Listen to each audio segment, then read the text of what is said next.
Karoline Leavitt had always believed that life was a tapestry woven from moments both quiet and profound. Every time she looked at the delicate gold cross hanging near her heart, she remembered a time when that symbol of faith was not just a piece of jewelry, but a beacon of hope during her darkest hours. Now, years later, that same cross would once again spark a journey of healing and connection. A journey that began on a crisp autumn evening at the Lawrenceburg Community Center in Tennessee. The community center was a cherished gathering place for locals in this small town, a haven where everyone, from elderly neighbors to wide-eyed children, could come together. That evening, the air was scented with the aroma of freshly brewed coffee and the comforting smell of warm pastries, while the chatter of townsfolk filled every corner of the room. Karoline had arrived early to help with the evening's meet and greet, carefully arranging pamphlets on a folding table near the entrance and greeting each person with a gentle smile and an attentive ear. Karoline's warm presence was magnetic. People didn't just come for the event. They came for the genuine connection she offered. They knew that beneath her composed exterior lay a well of empathy born from experiences that had shaped her into the caring woman she was today. As the evening unfolded, Karoline found herself engaged in a myriad of conversations, from discussing local school improvements with an older woman to sharing laughs with a group of longtime neighbors. But amid the routine pleasantries and well-worn greetings, a small, unexpected moment was about to transform her night. Near the back of the room, a soft tug at her sleeve pulled her attention away from an animated discussion. At first, she assumed it was just another friendly child seeking attention. However, as the tug came again, persistent yet gentle, she lowered herself slowly to see who was behind the gesture. There, standing shyly with wide, curious eyes, was a little girl no older than 7. Her soft hair, the color of autumn chestnuts, framed a freckled, earnest face that looked up at Karoline with an intensity that belied her tender age. "Hello there," Karoline said softly, crouching to meet the little girl eye to eye. "What's your name?" After a brief hesitation, the little girl replied in a small, almost tentative voice, "I'm Ava." Karoline smiled warmly. "It's so nice to meet you, Ava." Ava's gaze, however, wasn't wandering around the room or settling on the colorful decorations. It was fixed on the delicate gold cross that rested over Karoline's heart. With a trembling finger, Ava pointed at it and asked, "What does your necklace mean?" For a moment, the lively chatter around them seemed to fade away. In that instant, Karoline felt as though time had slowed, and the weight of Ava's question pressed gently upon her soul. That simple inquiry unlocked a flood of memories. Memories of a time long past, when she herself had been desperately seeking meaning amid a sea of loss. Karoline's thoughts drifted back to the winter of her youth, when she was a fresh-faced freshman at Belmont University in Nashville. At 19, Karoline was filled with both excitement and the crushing pressure of trying to belong. She balanced rigorous classes with 2 part-time jobs and harbored an unspoken fear that she was never quite enough. Faith, a constant undercurrent in her life since childhood, now felt more like a distant echo than a steadfast friend. She attended Sunday services, whispered half-hearted prayers at night, and felt as if her heart was speaking into an empty void. One bitterly cold night, as the dorm room was illuminated by the pale glow of her laptop, a phone call shattered the quiet routine. It was just after midnight when her phone vibrated insistently on the desk. Karoline hesitated before answering, unsure if she was ready for what she might hear. But as soon as she recognized her mother's voice, she knew something was terribly wrong. The news came like a sudden, cruel wind. Her beloved grandmother, whose gentle wisdom had been the cornerstone of Karoline's childhood, had passed away suddenly from a heart attack. In those initial hours, Karoline barely registered anything beyond the sound of her roommate's quiet, heartbroken sobs in the background. The reality of her loss hit her like a tidal wave. The next morning, she moved through the motions with numb precision, packing a small bag and catching the first bus back to her childhood home. Yet nothing felt real. She felt disconnected from her own body, as though she were watching someone else endure the pain of losing someone irreplaceable. Arriving at her grandmother's house, Karoline was struck by the stillness that clung to every room. In her grandmother's bedroom, the faint scent of lavender still lingered, mingling with memories of happier times. On a small table lay a delicate gold chain with a cross pendant resting gently atop the worn pages of an old Bible. This necklace had been her grandmother's constant companion, a silent testament to her unwavering faith and the love that had filled every corner of her life. Unable to tear her eyes away, Karoline reached for the necklace. The cool metal pressed into her palm, as if to remind her that faith was not a mere ornament, but a living, breathing part of one's soul. But rather than the expected comfort, she was overwhelmed with anger and sorrow. How could God take someone so kind, so full of light? She whispered into the still air. That night, amidst quiet tears and whispered pleas for understanding, she slipped the necklace over her head. In that vulnerable moment, Karoline found herself begging for a sign, a confirmation that perhaps her pain could lead to something greater, something more profound. For hours, she lay on her grandmother's quilt, listening to the silent hum of the house and the distant chirping of crickets outside. Her heart was a tangle of grief and anger, but slowly, imperceptibly, a shift began to occur. The tightness in her chest loosened ever so slightly, and for the first time in what felt like an eternity, she felt a subtle warmth, a quiet promise that she was not entirely alone in her sorrow. In the days that followed, Karoline navigated her grief with a hesitant strength. Returning to Belmont University, she carried with her the memory of that cold, fateful night. The necklace became her secret anchor, a reminder of both her grandmother's love and the fragile beauty of faith. She began to understand that faith was not about having all the answers but about finding solace in the midst of uncertainty. One chilly autumn evening at the university's student lounge, Karoline sat quietly with a textbook open in front of her, though her mind was far from the pages. Across from her sat Brandon, a quiet, introverted classmate whose own pain was etched into the lines of his face. His eyes, red and puffy, told a story of recent loss. After a long silence, he finally whispered, "My dad died last night." Karoline's heart clenched in empathy. Words seemed inadequate. How could she possibly articulate the shared sorrow that now bound them together? Instead, she reached for her necklace and, with trembling hands, removed it. "I lost my grandmother not long ago," she confided softly. "I don't have the right words, but I know what it feels like when your world turns dark. Maybe this can help, even if just for a moment." Brandon's eyes widened with a mixture of surprise and longing. "I can't just take that," he murmured, his voice thick with emotion. "No," Karoline insisted gently. "Please, consider it a small reminder that you're not alone." And so, Brandon accepted the necklace, cradling it as if it were a lifeline. In that silent exchange, a bond was formed. A shared acknowledgement that sometimes the smallest acts of kindness can light the path through the darkest hours. In the ensuing months, the necklace's journey took on a life of its own. It was passed from one person to another, a symbol of comfort and solidarity. Every time it was lent, it left a part of its history behind, absorbing new stories of pain, healing, and hope.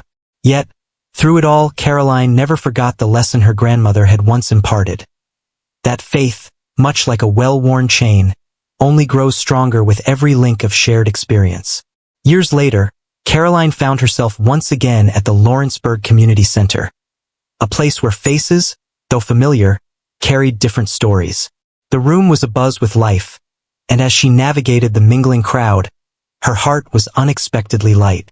She had grown into her role not as a healer, but as a quiet guardian of hope, someone who understood that every sorrow was intertwined with the possibility of joy. That evening, as the community gathered for an event dedicated to sharing stories of resilience and renewal, Karoline's gaze was drawn to a small group clustered near the refreshments table. She moved gracefully among the attendees, offering gentle smiles and compassionate nods. Every conversation, every handshake, was a reaffirmation of the interconnectedness of their lives. Then, just as she was explaining the history of a local heritage project to an elderly gentleman, she felt a familiar tug on her sleeve. Her heart skipped a beat. Lowering herself to the little girl's level, Karoline looked into eyes that shone with a curious mixture of innocence and wisdom beyond her years. "Hi, sweetheart," Karoline said softly. "What's your name?" The little girl hesitated for a moment before replying in a soft, yet determined tone, "I'm Ellie." Ellie's gaze immediately drifted toward the gold cross that adorned Karoline's neck. Unlike before, when a simple question had sparked a torrent of memories, now Ellie's look was one of quiet determination, as though she were seeking not just the meaning behind the necklace, but a piece of the hope it carried. "Miss Karoline," Ellie began hesitantly, "what does that necklace mean to you?" Karoline paused, feeling as if the entire room had stilled for this moment. In Ellie's earnest eyes, she saw a reflection of her own past. A time when the questions were raw, the wounds deep, and the search for meaning relentless. With a gentle smile, Karoline said, "My dear, that necklace has carried my hope, my sorrow, and my healing. It was given to me by someone very dear, a beacon during my darkest days. And tonight it seems it might guide you, too." As Karoline spoke, her voice carried the cadence of a long-forgotten lullaby, a melody of loss, love, and quiet strength. The crowd around them faded into the background, leaving just the two of them in a bubble of shared vulnerability and compassion. Ellie's eyes filled with tears as she listened intently. I don't have one," she whispered, glancing down at the bare skin of her own neck. "My mom said sometimes we have to choose between keeping little things like jewelry and buying food." Karoline's heart clenched at those words. She remembered a time when every token of faith and beauty in life was a luxury, when choices were made not out of desire but necessity. Kneeling beside Ellie, Karoline slowly reached behind her neck and unclasped the chain. "Would you like to have it?" she asked gently, extending the necklace toward Ellie as if it were a precious gift meant for her alone. Ellie's small hands trembled as she accepted the necklace. "It's beautiful," she murmured, her voice barely audible, laden with both gratitude and sorrow. "Every time you wear it," Karoline said softly, "remember that you are never truly alone. Even in the hardest moments, there is always someone who cares, and there is always hope." In that quiet exchange, a silent promise was made. A promise that the light of kindness would always shine, even in the darkest corners of the world. No sooner had Ellie clasped the necklace around her neck than the energy of the room began to shift. A nearby woman, whose eyes brimmed with both exhaustion and a deep well of love, stepped forward with a tremor in her voice. I don't know what to say," she whispered, glancing between Karoline and her daughter. "That necklace, it reminds me of the one I used to have, the one I had to give up when things got hard. I never thought I'd see another like it." Karoline's smile was gentle and understanding. "Sometimes, when we lose something dear, life finds a way to replace it with something even more meaningful," she said. "That necklace has traveled through many hearts, and its journey continues with each person it touches." As the conversation deepened, others in the room began to share their own experiences.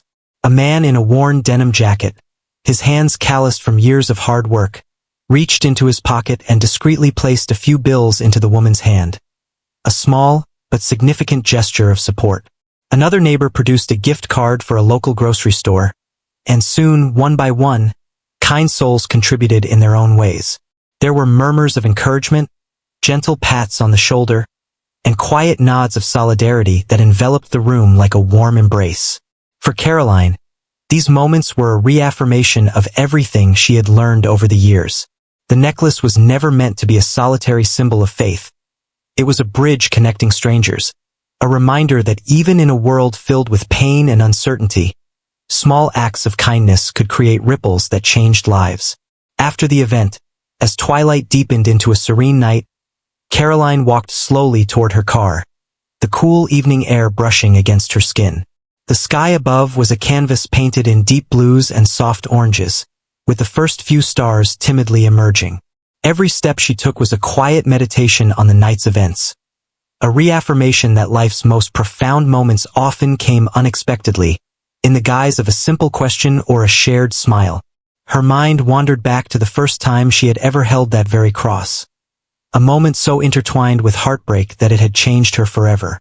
At 19, in the silent hours of a cold winter night, She had clutched the necklace as if it were the only thing keeping her from drowning in sorrow. Over time, that same necklace had passed through the hands of friends and strangers alike, each person leaving behind a trace of their own struggles and triumphs. There were times when Karoline recalled Brandon's eyes as he held the necklace, the unspoken understanding that passed between them, a shared acknowledgement of loss, and the hope that even the smallest act could spark a light in the darkness.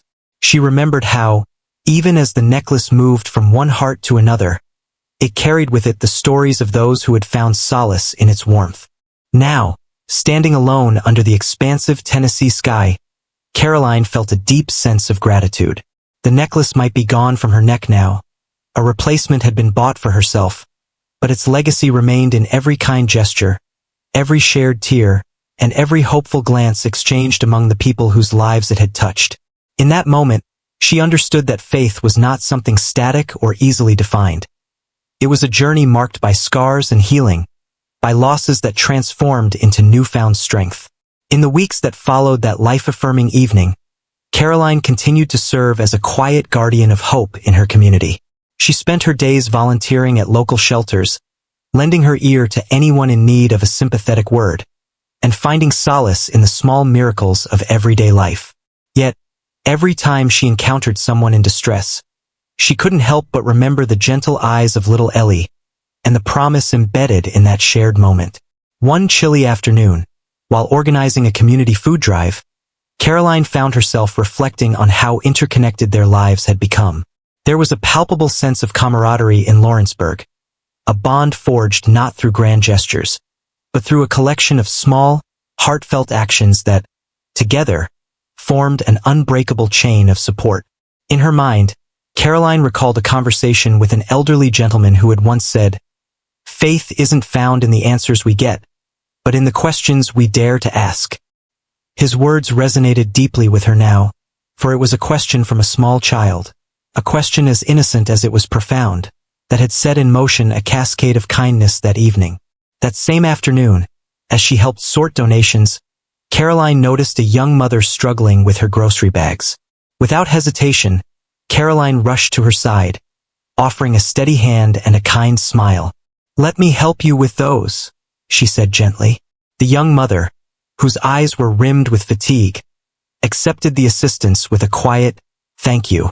In that simple act, Karoline saw a reflection of her own journey, one that had been marked by loss, resilience, and ultimately, the rediscovery of hope. Every encounter, every shared moment, became a testament to the power of human connection. And although the delicate gold cross no longer adorned her neck, its legacy was woven into the very fabric of her life and the lives of those she touched. Months turned into years, and the memory of that autumn evening at the community center remained a defining chapter in Karoline's life. The narrative of that night was retold countless times, at family gatherings, community events, and quiet moments of reflection. Each retelling added a layer of meaning, deepening the legend of the necklace and the quiet miracle it had catalyzed. Karoline would often visit the community center, not just as a volunteer, but as a living reminder that even in the face of sorrow, the human spirit could prevail. She shared her story with anyone who cared to listen. The story of a young woman who had once been shattered by loss, yet had discovered that even the smallest gestures of kindness could mend a broken heart. One crisp winter day, as Karoline sat by the window of the community center sipping on a hot cup of cocoa, she was joined by a familiar face. Ellie, now a little older and more confident, walked in hesitantly before offering a shy smile. "Miss Karoline," she said, her voice steady but filled with quiet emotion. "I still wear the necklace you gave me that night. Every time I see it, I remember that I'm never alone." Karoline's eyes welled with tears of gratitude. "And I remember you, Ellie. You reminded me that even when life feels overwhelmingly heavy, the light of kindness will always shine through." In that moment, the weight of years melted away, replaced by the profound understanding that every loss, every heartbreak, and every moment of despair had led to this singular, beautiful truth, that the human heart, when nourished by compassion and empathy, can heal and flourish. The community continued to grow and evolve, its members bound together by shared experiences, and the knowledge that they were all part of something much larger than themselves. Stories were told and retold, and in every corner of Lawrenceburg, there was a quiet revolution. A revolution of love, acceptance, and unwavering hope. Years later, as Karoline Leavitt looked back on her life, she saw a tapestry of moments woven together by a single, enduring thread: faith.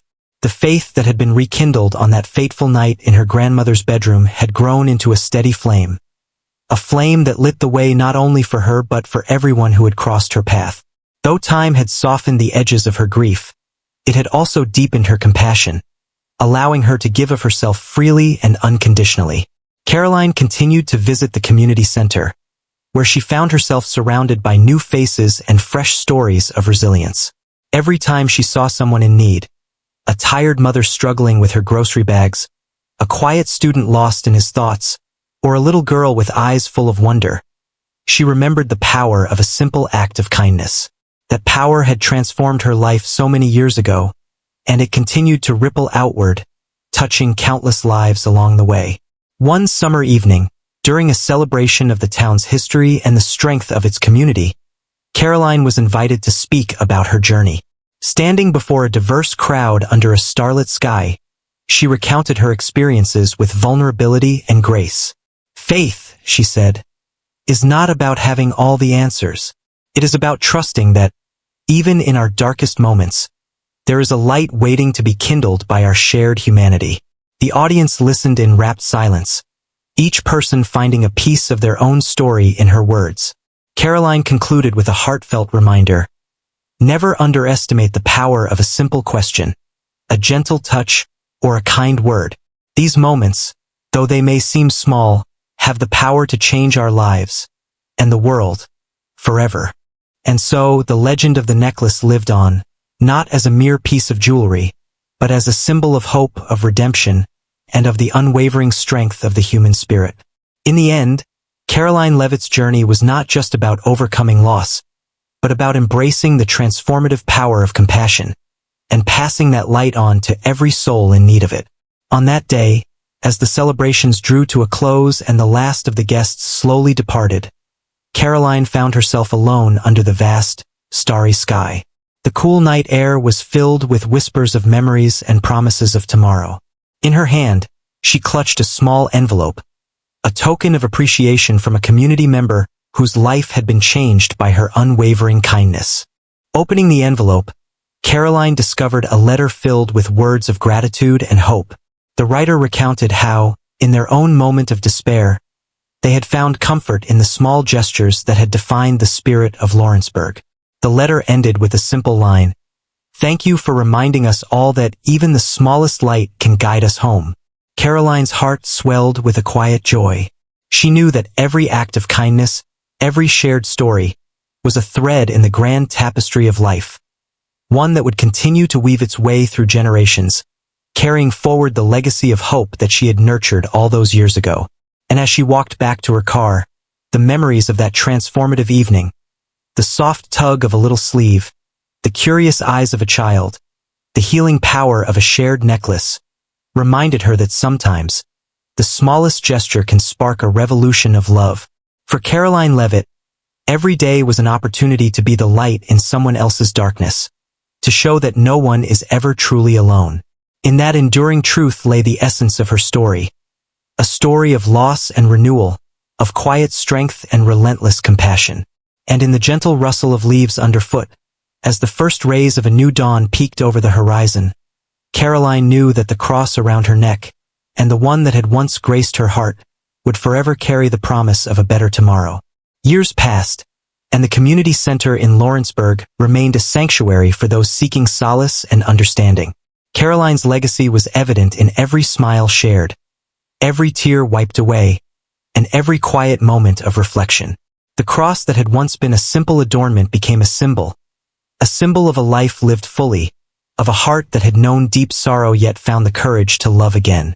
For every person who stepped into that welcoming space, the story of Karoline Leavitt was a living testament to the truth that faith is not a destination but a journey.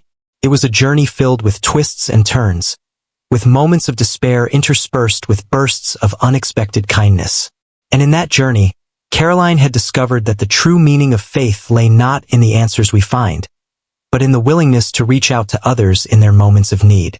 So, if you ever find yourself doubting the power of a kind word, a shared smile, or even a simple piece of jewelry gifted with love, remember Karoline's story.